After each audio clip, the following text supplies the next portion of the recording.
क्या केवीएस में ग्रोथ होती है? तो इसका बहुत सीधा सा आंसर है कि हाँ, केवीएस में ग्रोथ और प्रमोशन होने के चांसेस जो हैं वो सबसे ज़्यादा होते हैं, क्योंकि ये पूरा का पूरा प्रोसीजर जो होता है वो एलडीसी के थ्रू होता है। तो ये एलडीसी है क्या? तो आज की इस वीडियो में हम पूरी बात करेंगे कि केवीएस में जो प्रमोशन है वो किस तरीके से होता है, क्या क्या एलिजिबिलिटी आपको पूरी करनी रहती है, और आप अगर एज अ पीआरटी ज्वाइन करते हो तो आप रिटायरमेंट तक किस पोस्ट पर पहुंच जाओगे। तो आज इन सारी बातों की जानकारी जो है मैं आपको इस वीडियो में बताने वाली हूँ। तो शुरू करते हैं। तो hello friends, my name is Manisha, और जैसे आप जानते हैं कि मुझे केवीएस ज्वाइन करे हुए 8 साल हो चुके हैं।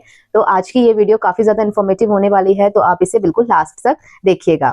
सबसे पहला सवाल आता है कि एलडीसी क्या है? तो LDC stands for limited department competitive examination, यानी कि जो डिपार्टमेंट के ऑलरेडी लोग हैं, जो केवीएस के पहले से ही एम्प्लॉय हैं, उनके लिए लिमिटेड वैकेंसीज के ऊपर जो है प्रमोशन किया जाता है। यानी कि अगर मैंने एज अ पीआरटी ज्वाइन किया है तो मैं टीजीटी के लिए प्रमोशन लेने के लिए मैं अप्लाई कर सकती हूँ, या फिर अगर किसी ने टीजीटी ज्वाइन किया है तो वो पीजीटी बन सकता है प्रमोशन के बेस पर। किसी ने पीजीटी ज्वाइन किया है तो वो वाइस प्रिंसिपल बन सकता है। तो ऐसे जो है पूरा का पूरा जो प्रमोशन है ये केवीएस में होते हैं और बहुत टाइम टू टाइम होते रहते हैं। जब केवीएस की मेन वैकेंसीज आती हैं, यानी कि अभी जैसे रिक्रूटमेंट आई हुई है, तो इसके साथ साथ ही जो लिमिटेड एग्जामिनेशंस जो होते हैं डिपार्टमेंट के वो भी आते हैं। सबसे पहले लिमिटेड एग्जामिनेशन जो है वो करवाया जाता है, और उसके बाद जो है क्लियर वैकेंसीज पर दूसरी पोस्टिंग जो है डायरेक्ट रिक्रूटमेंट वो करवाई जाती है। तो एलडीसी एग्जाम में भी क्या होता है कि आपका एक्सपीरियंस, क्वालिफिकेशन होना बहुत ज्यादा जरूरी है प्रमोशन के लिए, है ना। जो जो एलिजिबिलिटी होती है सब्जेक्ट वाइज वो पूरी होनी चाहिए, और ये भी एग्जाम के थ्रू कंडक्ट कराया जाता है। यानी कि जो प्रमोशन होता है वो एग्जाम के थ्रू होता है। सीनियरिटी वाइज भी प्रमोशन होता है, लेकिन एलडीसी में जब हम किसी पोस्ट के लिए अप्लाई करते हैं प्रमोशन के लिए, तो वहां पर हमें एग्जाम के थ्रू ही प्रमोशन जो है मिलता है। अगर हमारे मार्क्स अच्छे आते हैं, हम मेरिट में सेट हो जाते हैं, तो हमें प्रमोशन जो है वो आसानी से मिल जाता है। अब इसमें क्या रहता है, सबसे बड़ा बेनिफिट इसका क्या होता है कि इसमें कोई भी आउटसाइडर अप्लाई नहीं कर सकता। जो एलडीसी की वैकेंसीज आती हैं इसमें जो हम लोग केवीएस के एम्प्लॉयज हैं उन लोगों के लिए ये होता है। तो इसमें कंपटीशन जो है वो काफी हद तक कम रहता है, क्योंकि सारे के सारे ऑलरेडी वर्किंग टीचर्स होते हैं जो केवीएस के खुद के एम्प्लॉय हैं, वही लोग अप्लाई कर सकते हैं इसके अंदर। तो कंपटीशन का लेवल जो है वो काफी हद तक यहाँ पे कम हो जाता है।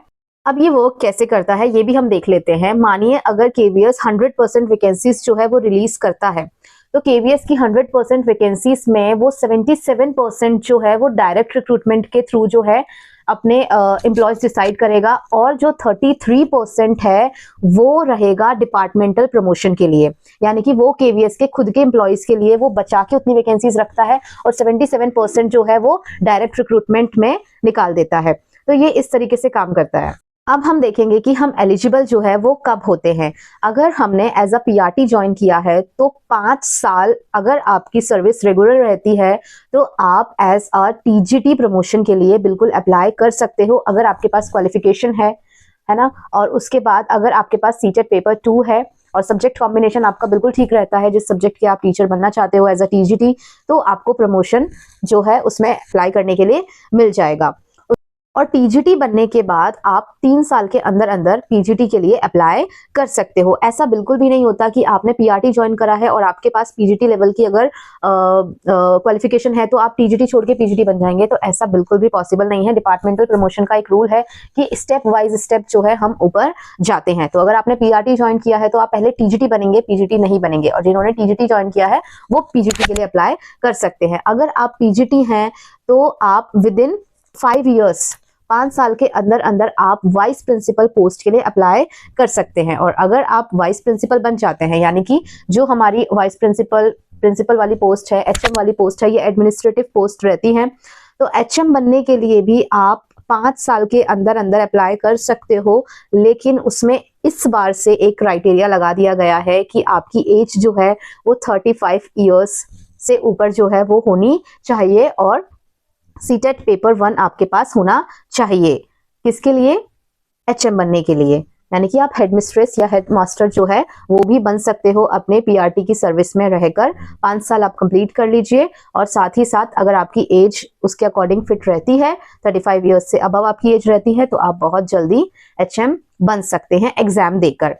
वाइस प्रिंसिपल के बाद आप प्रिंसिपल के लिए अप्लाई कर सकते हैं और प्रिंसिपल के बाद भी आप असिस्टेंट कमिश्नर, उसके आगे डिप्टी कमिश्नर और उसके आगे जॉइंट कमिश्नर वगैरह बहुत आराम से, अगर आप बहुत जल्दी जल्दी चीजें कर लेते हैं अपने सर्विस में रहकर, बहुत जल्दी प्रिंसिपल तक पहुंच जाते हैं, तो बहुत ज्यादा चांसेस रहते हैं कि रिटायरमेंट से पहले पहले आप कमिश्नर, डिप्टी कमिश्नर तक पहुंच जाएं। एक बात मैं आपको बहुत अच्छे से क्लियर कर देना चाहती हूँ कि जितनी भी नॉन टीचिंग पोस्ट है, जैसे कि TGT work experience, TGT art, library, है ना, और फिजिकल एजुकेशन के टीचर जो ये पोस्ट जो नॉन टीचिंग वाली पोस्ट रहती हैं, इनके लिए कोई भी प्रमोशन नहीं होता है। यानी कि ये जिस पोस्ट पर मिल जाती है, यानी कि एक बार अगर जिसने भी नॉन टीचिंग पोस्ट के लिए अप्लाई कर दिया तो उसके पास प्रमोशन का कोई भी चांस नहीं होता। वो डायरेक्ट रिक्रूटमेंट में बाहर से अप्लाई करके आ सकते हैं। तो जो लोग पीआरटी बनके और उनके पास जो है पीजीटी लेवल की क्वालिफिकेशन रहती है, तो वो भी ये कर सकते हैं कि एलडीसी के थ्रू ना जाकर वो आउटसाइड वैकेंसीज के थ्रू वापस से केवीएस के अंदर आ सकते हैं। दूसरा बड़ा फायदा जो डिपार्टमेंटल प्रमोशन का है वो है कि इसमें इंटरव्यू नहीं फेस करना पड़ता हमें दोबारा से। यानी कि अगर मैं पीआरटी के बाद टीजीटी बन रही हूँ तो मैं सिर्फ एग्जाम दूंगी, मेरे मेरिट में मार्क्स आ जाते हैं, मैं क्वालिफाई कर लेती हूँ एग्जाम, और सीनियरिटी वाइज अगर मेरे ज्यादा साल हो चुके हैं तो मुझे आराम से प्रमोशन मिल जाएगा, तो मुझे इंटरव्यू फेस नहीं करना पड़ेगा इसमें। के अलावा एक ड्रॉबैक ये भी है इसका कि अगर मैं अपने चॉइस स्टेशन पे ऑलरेडी वर्किंग हूँ एज अ पीआरटी और जब मैं टीजीटी का प्रमोशन ले रही हूँ, तो जरूरी नहीं है कि मेरे को इसी स्कूल में जो है वो टीजीटी टीजीटी के लिए रखा जाएगा, तो मेरा ट्रांसफर जो है वो कर दिया जाएगा। यानी कि जितने भी लोगों के प्रमोशन होते हैं उन्हें फिर कहीं और दूसरी जगह जो है ट्रांसफर मिलता है या फिर पोस्टिंग उन्हें दूसरे स्कूल में मिल जाती है, तो आपको फिर शिफ्ट करना पड़ता है एक जगह से दूसरी जगह पर। तो ये एक इसका थोड़ा सा ड्रॉबैक जो है हमें देखने को मिलता है। एक फायदा और इसका ये देखने को मिलता है कि इसके अंदर जो कंपटीशन है वो बहुत ज्यादा कम होता है, क्योंकि सारे के सारे एम्प्लॉयज होते हैं, सब स्टडीज से ऑलरेडी दूर हो चुके होते हैं, है ना। केवीएस में एलडीसी प्रमोशन क्यों है? केवीएस चाहता है कि उसके जो एक्सपीरियंस टीचर्स हैं उनको मौका मिले और भी ज्यादा आगे बढ़ने का। जो टीचर्स कैपेबल हैं उन्हें आगे तक जो है ग्रो करने का मौका मिले। जितने भी उसके केवीएस के एम्प्लॉयज ऑलरेडी वर्किंग हैं उन्हें लीडरशिप का जो है अपॉर्चुनिटी प्रोवाइड करवाई जाए। तो इसीलिए जो केवीएस है अपने एम्प्लॉयज के वेलफेयर के बारे में सोचता है और उन्हें प्रमोशन का मौका जो है वो मिलता है।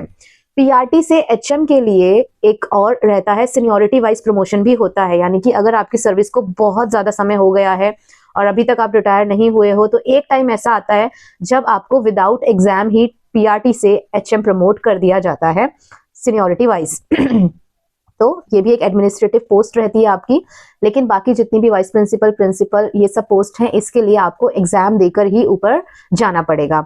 तो मैं आपको यही सजेस्ट करूंगी कि अगर आप अभी यंग हैं बहुत ज्यादा, तो और आप केवीएस ज्वाइन करने के बारे में बिल्कुल अच्छे से सोच रहे हैं, मन बना चुके हैं और आपके मार्क्स अच्छे आ रहे हैं और आपको लग रहा है कि आप एग्जाम क्वालिफाई कर लोगे, तो आप अपनी जितनी भी क्वालिफिकेशन है वो पूरी करके रखिएगा, सारी चीजें देख के रखिएगा कि आपका सही कॉम्बिनेशन है सब्जेक्ट्स में, सब कुछ ठीक है और आप आगे के लिए अप्लाई कर सकते हो या नहीं कर सकते। क्योंकि केवीएस ज्वाइन करने के बाद पढ़ाई पे थोड़ा ध्यान देना मुश्किल हो जाता है, क्योंकि एकदम ही आपको नई जगह मिलती है, नया माहौल मिलता है, तो हम पढ़ाई के माहौल में ढल नहीं पाते हैं जल्दी से, हम हमारी एजुकेशन को कंटिन्यू नहीं कर पाते, ब्रेक हो जाता है। तो मैं आपको यही सजेस्ट करूंगी कि आप अपनी क्वालिफिकेशन जो है बढ़ाते रहिए, पढ़ते रहिए, है ना, जिससे कि आपको केवीएस में आने के बाद प्रमोशन जो है मिलता रहे और आप भी बहुत आगे तक केवीएस में जा सके। आई होप आपको मेरी ये वीडियो इन्फॉर्मेटिव लगी हो, या फिर आपने इस वीडियो से कुछ भी सीखा हो, तो मेरे वीडियो को लाइक कर सकते हो, चैनल को सब्सक्राइब कर सकते हो। अगर आप अभी मेरे चैनल पर नए हो या मेरी वीडियो पहली बार देख रहे हो तो चैनल को सब्सक्राइब कर सकते हो। Stay tuned till the next video. Thanks for watching. Take care. Bye bye.